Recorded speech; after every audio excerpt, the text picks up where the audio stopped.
Welcome to this week's Leadership Lunch Chat with myself and Jen Wilson.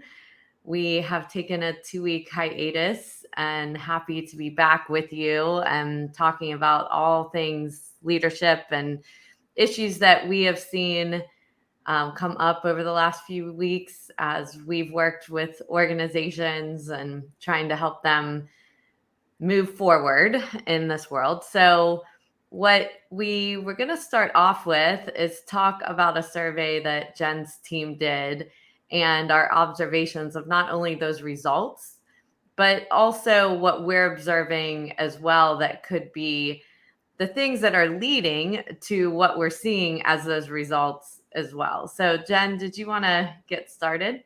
Sure, Amy, and I'm glad to see your face Glad and to see you. happy to have our folks out there with us. So we're not really in results reveal mode yet, but we're deep into data crunching on our Anytime Anywhere work survey, which is in its fifth iteration essentially, and or maybe sixth. My team would be so mad that I don't know. Anyway, we've been doing it a long time. We've been studying flexible and remote work practices in the profession and what people are doing sort of innovatively and creatively around those ideas. Way before the pandemic, way before, it was thrust upon people, we felt like Anytime Anywhere work is the future of work. And we've been trying to drive people toward it. And so we're deep, I'm like up to my eyeballs in the data. And Amy and I were talking about what I'm noticing is, it's a little bit like people complain. And so this is really the leadership issue. It's not even related to remote. So this is not even a remote or Anytime Anywhere work thing.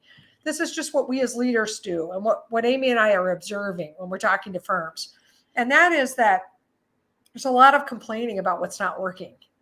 Like our culture is at risk because of distributed workforce, or we can't find good people, which is one of my personal pet peeve phrases. Mm-hmm. I always say, you found some people and they think they're pretty good.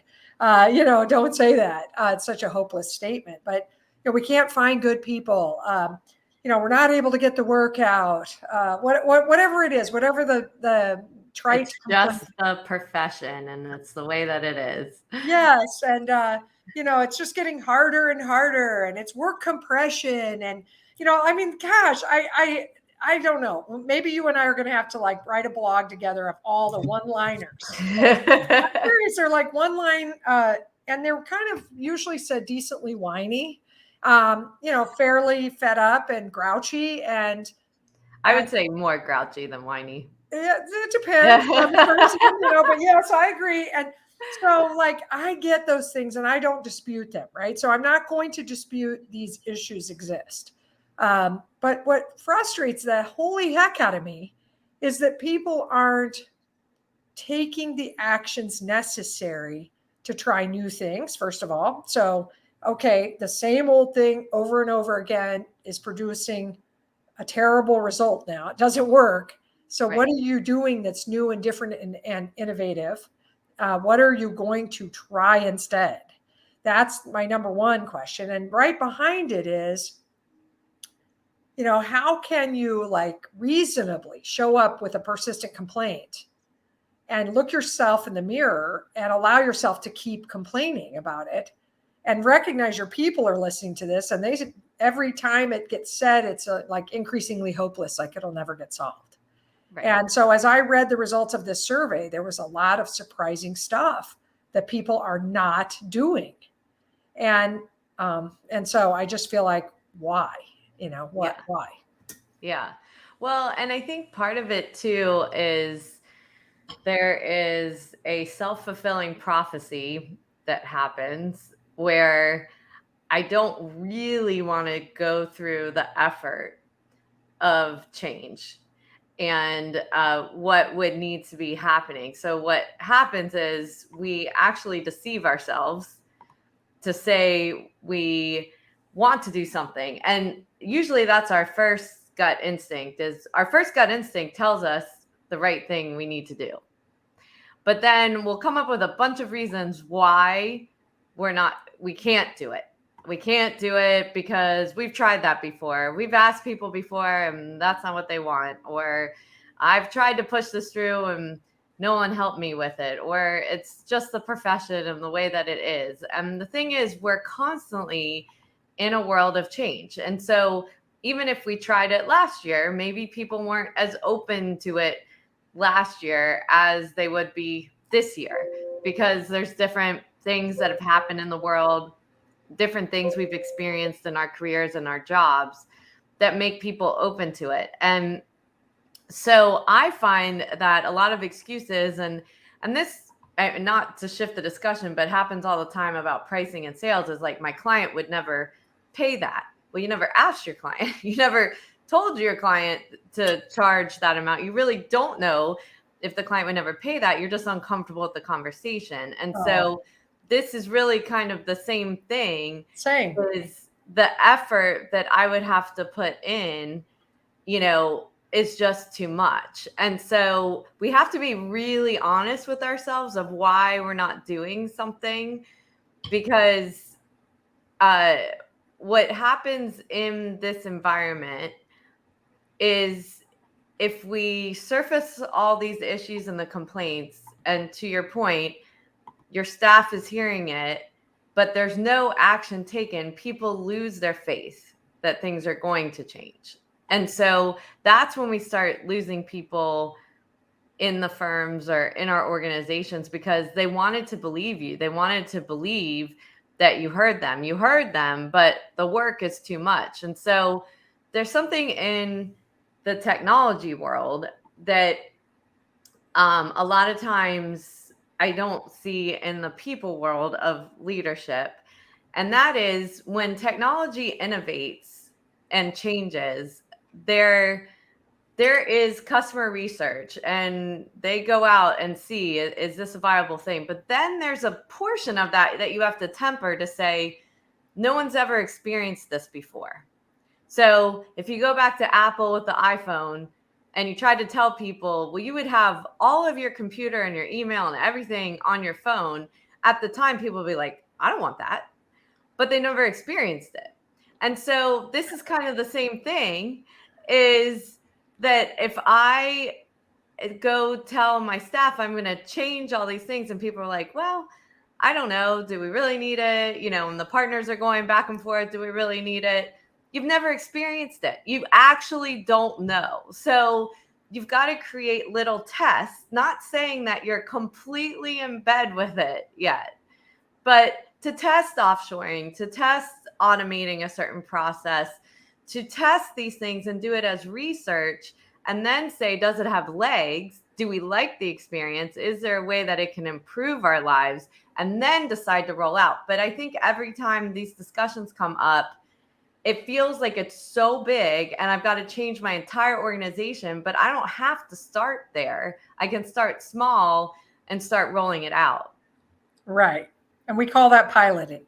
Right. When we coach clients, we call it piloting. Pilot this, pilot that. But listen, so you had three major, big, huge, fat things jump up and grab my face during that. And one was, I'm serious. I was like, oh, I got it. So one is selfishness. You and I always come back to selfish and generous. We don't have to go down the rat hole, but I want to point out that part of what stops us from innovating, part of what stops us from putting in that effort is, I'm too tired. I'm too lazy. It's easier for me just to do client work. I would have to learn, or I'm really close to retirement. I'm trying to maximize dollars and I don't want to invest. Mm-hmm. There's lots and lots of selfish interests at play at the table. But we say it's something else. Well, there's manipulation to hide it, but also we're not in touch with it. So that's why Amy and I keep bringing it up, because we want each of us to take responsibility for our own selfish interest. I'm not necessarily looking for people to start pointing out across the table and saying, this is what yours is.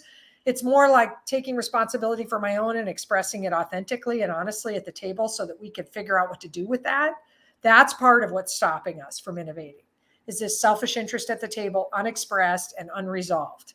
So that's number one. Number two is, and I really don't, I don't like this one because it's a big hard one to solve, but it has to be solved. No one has any proactive capacity right now. And that's because we're grossly underinvested in operational resources inside our firm. When you were talking about Apple, conducting research and that kind of stuff, and having people to do the legwork, we have to have somebody that's going to help us with innovation that has a little capacity. And that means we have to they're hired to do that. we spend a little money to beef up HR and beef up marketing and beef up IT and beef up finance, frankly, and put operational administrators into our service lines that aren't CPAs, so they can, and maybe not all of these beef ups at once, but golly, something to get us some capacity for proactivity to do these pilots. Somebody's got to lead it. And if you can't make that kind of a hire, then who could we allocate and what can we strip off their plate so that they're going to focus on it? And how could we keep focus and pressure on this innovation? And innovation, by the way, it sounds sometimes like, I don't know, like a huge thing, or like, we have to go to, I don't know what sort of school to, go back to school at Wharton or something to learn to innovate. I'm talking about simple innovations like, listen to this one. I am astounded by how little is documented inside firms around remote work. Less than a third of firms have anything documented about accessibility and response times. Less than a third. It might be 20% or something. I can't remember exactly. I saw that today, still kind of like reeling from how little is put in writing about the expectations of how we're going to work in a remote and flexible environment, and what the sort of guidelines or rules of engagement. And then people are like, it's not working. Okay.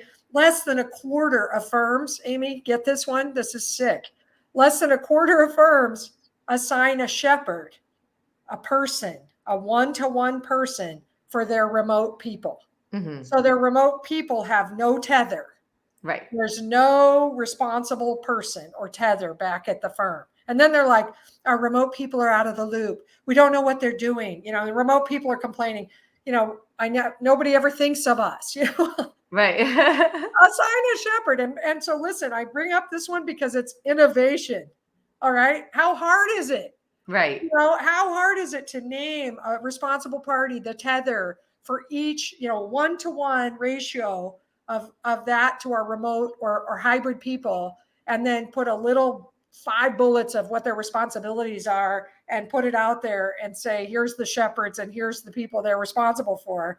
And then, here are the 5 bullets. I mean, that kind of innovation, we're not talking about 6 months of planning here and lots of money spent. That's so simple, but firms are just not doing it. We're just complaining about what's not working and not stopping and saying, who's going to drive a quick pilot to solve this thing?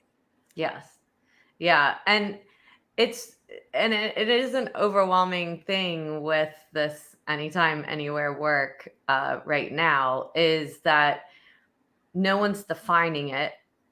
And so what you hear when you go back to the beginning is the whining or the complaining about it, but not really stepping back to define what that is. So, and the thing is, you can't go back to 100% of the way you were, because during this time period, you hired people 100% remote, or people changed their location and so forth. So you have a geographically diverse staff, unless you're going to fire those people, which is probably not a possibility. But you do have to, and this is one thing that I've been bringing up the last couple of weeks that has been concerning, because if you haven't defined what that is and how these people are brought into the fold, what you're doing is like having a situation where maybe a supervisor in the firm or a manager doesn't like to be remote. So then on their projects, they're like, you have to be in the office. Well, if you have, and you haven't defined that that's not okay to say that. And so what happens is then you have staff that was hired to be remote. You're actually in a discriminatory situation now, because Now those people that are remote can say, I'm not getting the same opportunities as someone that could come into the office because I wasn't ever hired to be in the office. So this is why we actually have to put aside the time and define these things and have guidelines for the organization so that people aren't feeling like their careers are limited in one way or the other, whatever it is, or feeling like just because I am an hour from the office, now I have to come in and I'm being harmed because I have access to the office, but that's not my intention. And so it's really important that this stuff is just not left to be ambiguous and everybody just kind of doing their own thing. There has to be that time put aside to work on the business and not just in it, where you're stepping back and having these hard conversations that no one wants to have. And in order to bring comfort and ease to all the people that work for you, even though it's a hard conversation, there is decisions that have to be made. And some of the things that I hear complained about are, well, when we were in the office, we all could get together and talk whenever. So instead of complaining about what you don't have, now step back and say, what were the best experiences we had in the office? And now that is innovation. How do we now create that in this new environment? What would that look like? How could we still be able to collaborate in the office, remotely, together as teams and so forth, but start brainstorming ideas? So like you said, it's not always this huge thing, but it is taking it from a positive standpoint and really having delight and play in the idea of what we're going to create versus looking at it that it's all too hard and it's frustrating. And really what's holding us back in the beginning is we don't really want people remote. And so it's pissing us off that we're even in this conversation. And you can't put the genie back in the bottle, ladies and gentlemen. It's out. And it was already out before the pandemic, but the pandemic blew up the bottle. The bottle doesn't exist anymore. There's no going backward. There's just not. So, firms are trying really hard. I'm just horrified by the RTO, return to office conversations and that kind of stuff. They're like trying to go backward. And we've talked a million times in Leadership Lunch Chat about like the word backward, the idea backward. There's nothing next gen clients or next gen talent think is attractive about going backward. We've got to go forward. We do have to innovate. If you don't want to be a part of the solution, disclose that, figure out how to fence yourself off or shift yourself where you're not going to mess up the firm in its forward momentum. Because the train left the station, and if we don't get on it, we're going to miss the opportunity to be a workplace of choice, to be, to retain the people we have. There were almost 50 firms in this survey of 206 firms. Almost 50 said they lost people due to their flex programs or lack thereof. Remote and flex programs. We know the surveys are saying, hey, if our company doesn't figure it out, I'm going somewhere else because I've got to have this. And that's just one element. Also, if my firm doesn't figure out how to automate some of this stuff, and if my firm doesn't figure out how to fire some clients, and if my firm doesn't figure out how to, add more resource to our team, whatever the issues of innovation are, if my firm doesn't allow me to focus more on this specialty that I really love, whatever it is, we've got to figure these things out. And if we're not going to be part of that solution, A, we have to stop complaining about it. And B, we have to empower those around us that are going to pilot things, that are going to innovate and get moving on change. And be supportive of what they're doing if you choose to step back and not be a part of the process. So I think the biggest thing that anyone can do in this position, which is really hard, is stop making assumptions about people or that generation that's looking for this or whatever, that they're not working as hard or they, don't feel the same way about their work or the profession. It's that this isn't have anything to do with people's dedication to what they do, how much they care about their career. But the thing that has changed with all this is that they are not willing to give up their family, to give up their life in order to do their job, because there are jobs available that they do not have to do that. So you've got to remember, you can keep pushing against that, or you've got to come and ride the wave together. Well, we're in a free market economy, Amy. Yeah. So what that means is the client or customer decides, okay, and that's not just your customer that pays you or your client that pays you, it's also the talent. They're the client. They're being served by the employer. And it's a free market economy. So if you don't want to figure out how to create a culture and an entity with policies and programs and offerings that are going to be attractive to the buyers, you're gonna have a problem. And so, stop resisting and start innovating and stop complaining and start piloting and trying something, please. Just show us that you're doing something. I feel like anytime anybody complains, I want to be like, so what have you piloted lately around that complaint? That's what I'm going to start doing, instead of going like, I hear ya, or yes, we hear that from others. I'm going to just start saying, so what are you doing about it? Because that's really the bottom line. Right. It's action. Yeah.